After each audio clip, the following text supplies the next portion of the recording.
আজকে হচ্ছে জন্মাষ্টমী, তো শুভ সকালে শুভেচ্ছা তোমাদেরকে সবাইকে জানাই অনেক অনেক ভালোবাসা।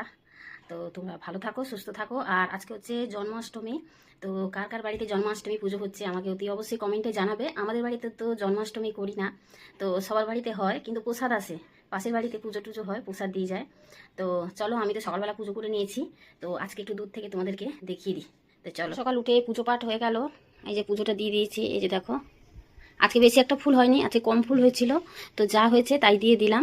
তো আমার সকালবেলা স্নানও হয়ে গেছে। তো এখন বাজে দেখো 8টা বাজতে 10 মিনিট বাকি আছে। তো এদিকে আমার বিছানার চাদরটাও চেঞ্জ করে নিয়েছি। তো দেখো, এই চাদরটা না আমার ভীষণ ফেভারিট, এত সুন্দর, আমার এই চাদরটা ভীষণই ভালো লাগে। তোমাদের কার কার ভালো লাগে আমাকে একটু কমেন্টে জানাবে, ঠিক আছে? তো খুব সুন্দর চাদরটা, আমি নিজে পছন্দ করে কিনেছিলাম। তো এটা পুরনো চাদরই, তো ব্যবহার করেছি বেশ অনেকবার।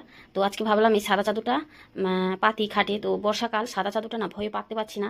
কেন বলো তো, সাদা চাদর কাচলে না রোদ যদি না লাগে সাদা চাদর কালো কালো হয়ে যায়। সাদা চাদর কাচার পরে যদি ভালো রোদে দেওয়া হয় তাহলে সাদা ধবধবে থাকে। তাই জন্য তো আজকে ভেবে ভেবে বের করলাম। তো দেখা যাক কি হয়, যখন কাচবো সেদিনকে যেন রোদটা হয় ভালো করে।